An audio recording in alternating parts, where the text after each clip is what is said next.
Hello, health champions. Today we're going to talk about what happens if you eat fish oil every day. And there are four big questions we're going to answer along the way. One is, do you need fish oil? Two, what does it do? Three, what kind do you take? And number four, who really needs fish oil? So here's the problem. If you do a search, if you look around, whether it's a blog or a video or a top 10 list, they're going to tell you pretty much the same thing. And here's a typical list: that it prevents heart disease, fish oil boosts brain function, it's a great source of vitamin A and D, slows the aging process, helps joint health, boosts immune system, decreases eye pressure, increases stamina, speeds muscle recovery, and increases serotonin. But actually, fish oil does none of this at all. And we're thinking about it the wrong way when we say things like this. And yet, I'm a huge fan of fish oil. I think that almost everyone should take fish oil. I'm going to talk about the real reasons, not to treat some symptom or some condition, all right? Because what we want to understand is that fish oil doesn't do anything. It's not supposed to do anything. It's not supposed to cure a condition or a symptom. That's not what it does. So overall, what I'm trying to get to, that hopefully you'll get by the end of this, is don't take supplements for the wrong reasons. I do a lot of supplements in my clinic. Basically, nobody leaves the clinic without supplements, but I explain why and the person really needs them when they get them. I believe 90% of supplements sold and taken are for the wrong reasons. And people are getting more and more desperate because they understand that medication will cover up a symptom, but it's not the way to long-term health. Medication can't get you healthy because it doesn't do anything for the body. It interferes with the body and suppresses a symptom. And overall, the supplement industry is a $50 billion industry just in the US. So basically $45 billion are probably wasted for all the wrong reasons. So most people go about selecting supplements based on a condition. And they do a search, or they go to a health food store and they ask, what is good for that? And they get the answer from someone who's not a clinician that, well, this supplement is really good for that condition or that symptom. So people are desperate, they grab for a needle in a haystack, and they end up with dozens or hundreds of supplements, most of which are not the right ones for them. So here's how you want to think about it instead. Here's how it really works.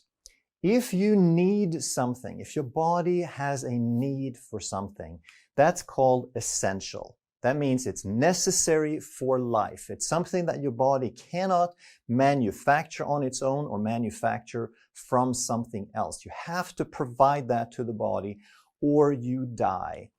Or if you don't have enough of something, then you can't have optimal health or function. Something is going to suffer. So if you don't have enough, now it's called deficient, and you are not going to have optimal health. You start developing some conditions or symptoms where you don't feel great. And then if you provide enough, now that's called sufficient. Now your body has enough of the essential thing, of the necessary for life thing, that you can function optimally. That's what sufficient means. And then the body starts moving toward health, right? It's that simple. And yet, I know you think it looks like child's play. And it's like, why is he telling us this? Because I already knew that. It's so self-evident. And yet, 90% of supplements are taken for the wrong reasons because people really don't get it. It's too simple. But this is how we want to understand it. And the first big question then when it comes to fish oil is, are you deficient? Are you missing some of that essential thing? So most people are deficient. And it's typically because of low consumption. There are three reasons. They don't eat fish. They don't hardly ever get any fish oil. Or they have a condition, or they have a lot of stress, so they have a higher need than what is provided. Or they have poor conversion. And we're going to talk about all of these. So you probably heard about omega-3 fatty acids, but what are they and what do we need to understand about them? There are three different kinds that we typically want to know about. It's called ALA, EPA, and DHA. So what are they? Well, ALA has 18 carbons. EPA has 20, and DHA has 22. And then they are called unsaturated, even polyunsaturated. So something that has one time unsaturated is monounsaturated. It has one double bond. ALA has 3. So we would write that in as 1, 2, and 3. And don't worry, I'm not putting these in a specific place. In reality, they do have a specific location, but we're not going to get that technical. So this one is 18 carbons and 3 times unsaturated. EPA has 5 double bonds. And it is 20 carbons long and 5 double bonds. DHA has 22 carbons and 6 double bonds. And we're going to talk in a little bit about why this matters and why we're even talking about this. So 1, 2, 3, 4, 5, 6. 22 and 6.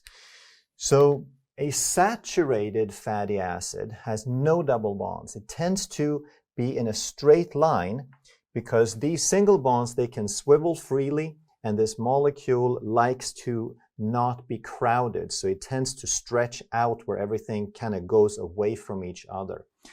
But once they have a double bond, that tends to put a kink in it, and it doesn't rotate. So this is not how they actually look, but they tend to be more squiggly and more curved the more double bonds they have. So if something is saturated, they tend to pack really, really close, and that's why saturated fats are very stable. They're packed together, so they're solid at room temperature. And when you get to ALA, like a flax oil, then it is totally liquid in the fridge and oftentimes mostly liquid in the freezer even. So the more irregular they are, the lower the melting point. EPA has 5 times unsaturated and DHA is 6 times. So these are going to be more and more squiggly, more and more curved and irregular. And this is super important because the body uses these very specifically in cell membranes. And if they pack tight, then that cell membrane has no flexibility, and it loses a lot of signaling properties of the ability to let things through at will, selectively let things through. And this is why DHA is mostly used in the brain when we need certain properties. And if you think about it, it makes a whole lot of sense why cold water fish would have a lot of EPA and DHA, because this stays liquid even in the freezer. So when these fish swim around in ice cold water, then they don't stiffen up all of a sudden. It keeps all their membranes, keeps their tissue very, very flexible. And that's where we can get the EPA and DHA from them. So that's what they are and some of their properties. But why is there so much confusion about this? Because the ALA, also called alpha-linolenic acid, can be converted into the other. So the body can use ALA, which is a plant source. So in flax and in nuts and in chia seeds, there is a lot of ALA. And then theoretically, we can turn that in to EPA, which is eicosapentaenoic acid. And Penta just means 5, so it has 5 double bonds. And the ALA is classified as essential because the body can't manufacture it. We need to get it from food.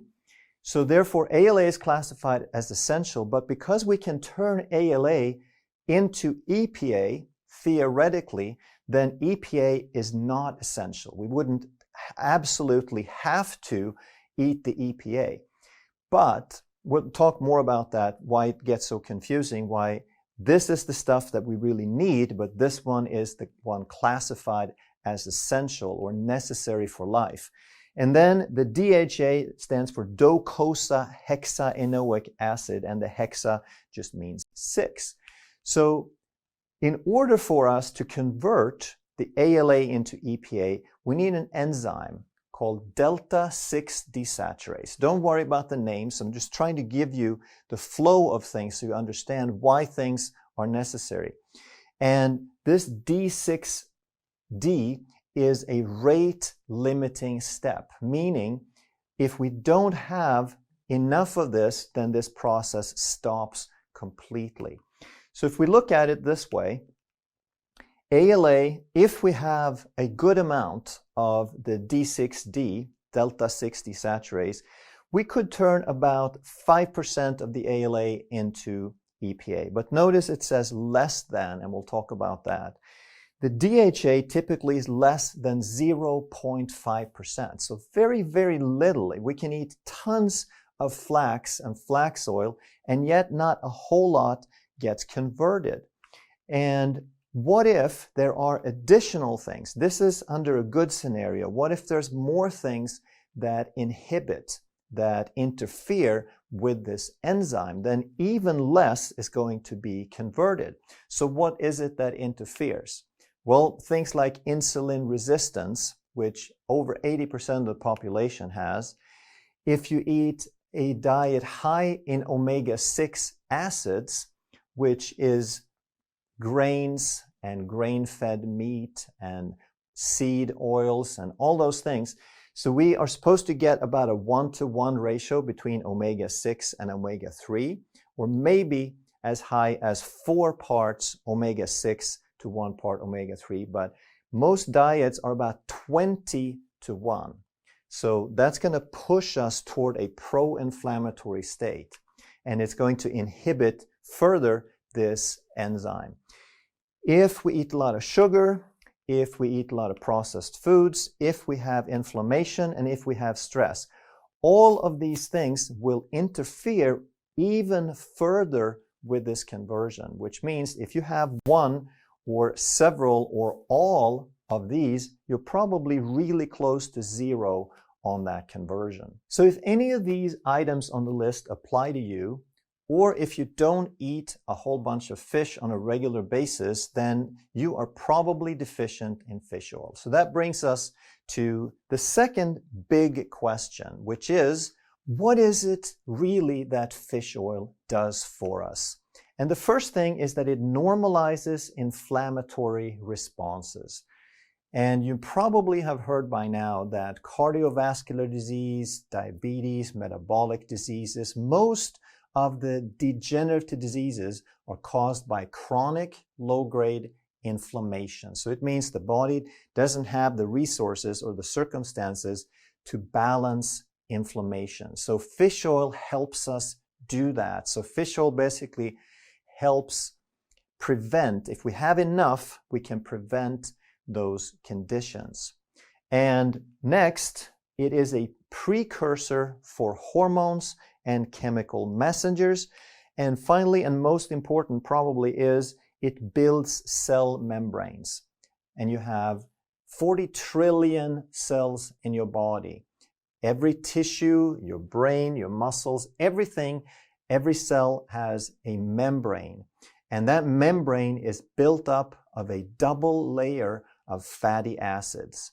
And we need a certain percentage of those fatty acids to be EPA and especially DHA for those cell membranes to function properly, to maintain their signal properties, their flexibility, their ability to decide what goes inside and what stays outside. So the critical function of every cell in the body depends on those cell membranes, and it depends on the quality of the fatty acids that we can include in those cell membranes. But now let's take another look at this list that we started with, where they said that fish oil does all of these things.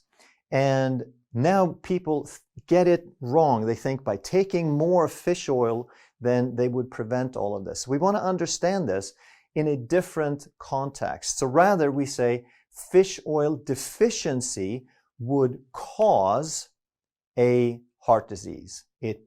Fish oil deficiency causes inflammation that causes heart disease. Fish oil deficiency destroys brain function because we don't have the proper building material to make these cell membranes that work.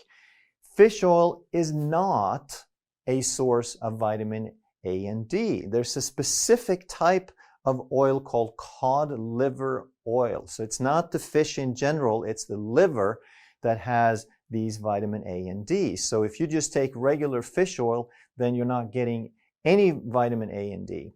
So if you're looking for the A and D, you want to take cod liver oil, and we'll come back to that also. It speeds up the aging process. A deficiency in fish oil means the body isn't working, so these aging processes will be accelerated. It hurts joint health if we can't regulate inflammation. It destroys the immune system. It gives the immune system an inability to function properly if we don't have these things. And here's an interesting thing. When they say that something would decrease eye pressure, is that a good thing? What if you already have perfect eye pressure and you take fish oil? Does that mean it's going to lower the eye pressure below what's normal and optimal?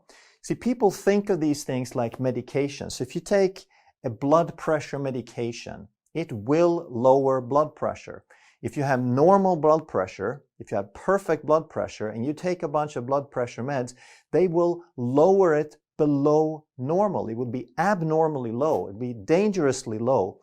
But fish oil doesn't do that. It's not a medication. It doesn't interfere. It doesn't suppress anything. So we get confused when we think that fish oil and nutrients are supposed to do something. They don't. They provide resources to normalize function. Next, it decreases stamina if we have a deficiency in fish oil.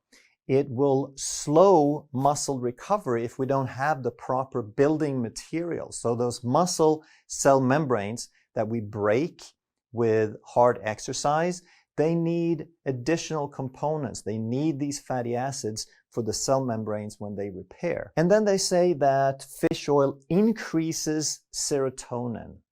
But is that a good thing? What if you already have perfect levels of serotonin? Is it going to boost them? Is it going to give you too much? Again, a medication can do that. It can push the body out of balance. A nutrient won't do that. It will normalize serotonin, whatever that means for you. If you have the necessary resources, your body will figure out where it's supposed to be. So again, we got to stop thinking about them as medication. We're not replacing a synthetic with a medication with a natural one. We are supporting the body. So if you're missing fish oil, if you're deficient, you can develop all these problems. If you are providing it, then you'll just be normal. Which brings us to our third big question, which is, what kind of fish oil should I take? Well, a lot of people are tempted by the really cheap brands. You can buy a huge tub that says, take one of these a day for fish oil.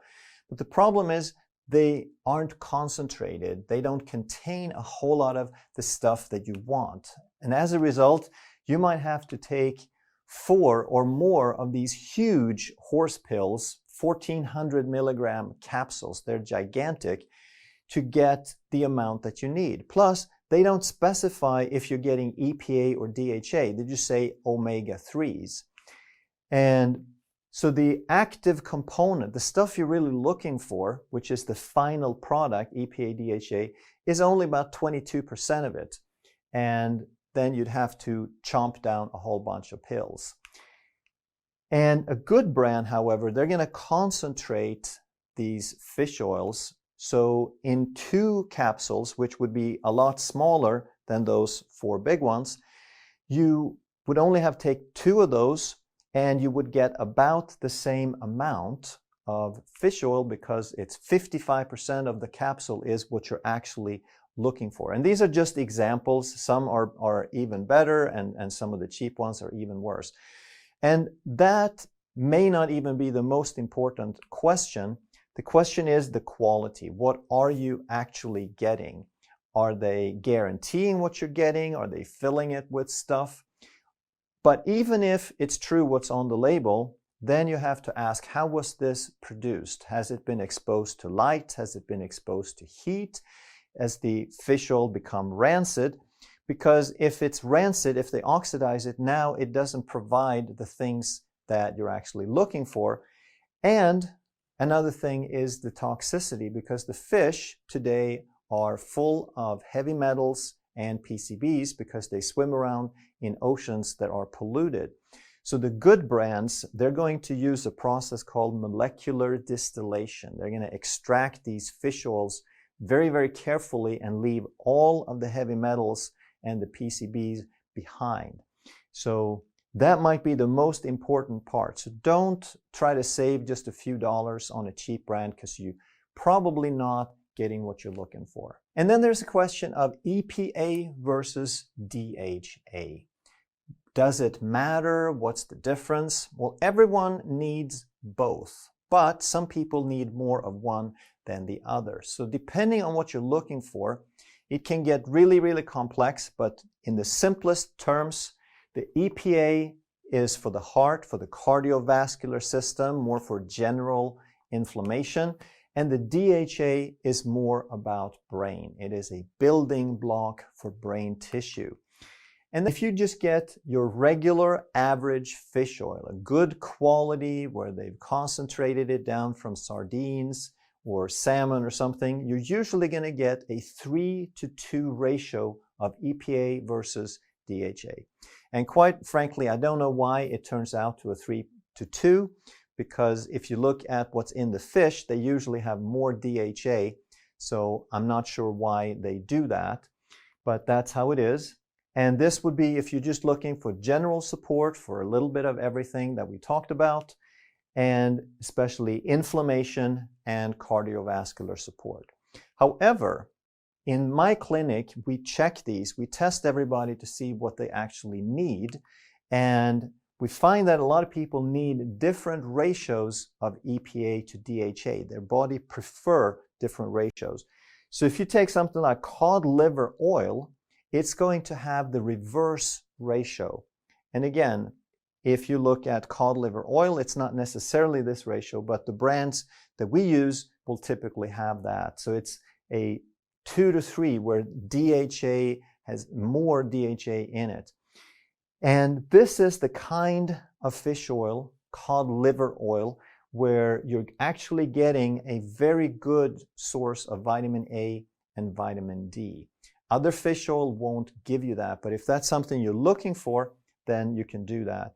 And sometimes it might be a good idea to take the cod liver oil in the winter when there is less sun and you're not converting as much sunlight into vitamin D. But then there's a little more specialized oil called tuna omega, and the brand that we use is from Standard Process. Both the cod liver oil and the tuna omega we use from Standard Process. There are other good brands, but we know that they work. I'll put some links down below if you want to check that out. But the tuna omega has a 5-to-1 ratio of DHA to EPA. And I wrote that the wrong way, but it has 5 times more DHA.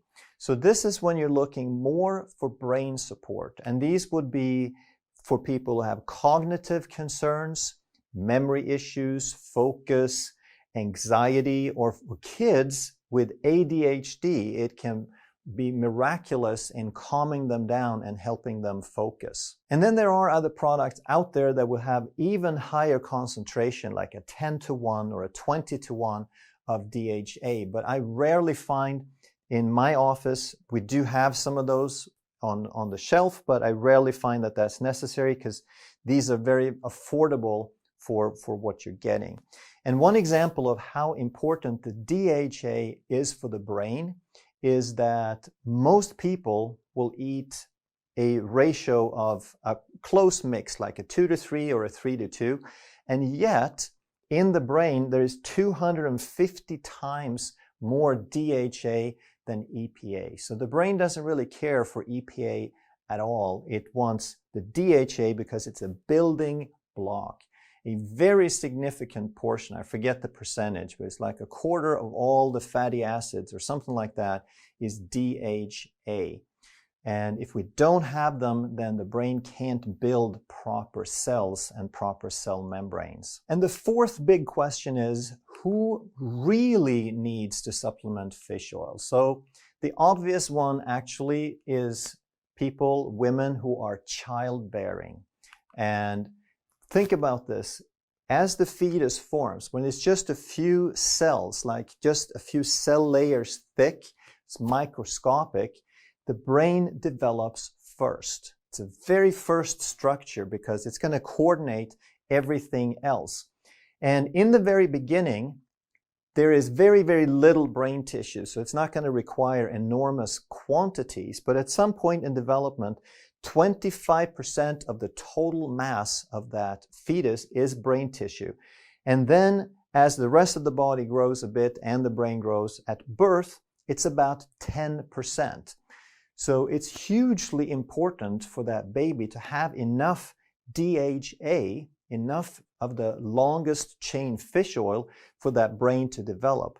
And by comparison, the brain in an adult is about 2% when the rest of the body grows more. But as a newborn, it is super important because 10% of that baby's weight is brain tissue, and DHA is one of the most important components. If we don't provide enough, then that brain will not develop optimally. But then after they're born, obviously they keep growing and the brain keeps growing as well. Even though the percentage is huge when we're newborn, the brain is still going to keep growing. And another aspect of this is anytime you're learning something, the brain has to rewire. It has to prune brain cells and even make some new ones. But in doing this, it's always, as it's rewiring, it's always repairing cell membranes, and we need DHA for that. So this is why you can actually improve learning, you can improve brain function by having enough DHA. But again, don't think of it as a medication. If you have enough, then you're normal. If you don't have enough, then you're subnormal. And also, if you have any metabolic or inflammatory disease, again, insulin resistance, cardiovascular disease, which most people have, then it can help. And if you have high stress, then you will absorb less, you will need more. People who don't eat fish are obviously not getting a whole lot of this, and we talked about why the conversion is so poor. Now, even just a few years ago, if you claimed that the conversion was poor, then you were looked upon as some kind of lunatic. And today, it is very, very well recognized that in most people, that alpha-linoleic acid does not convert hardly at all.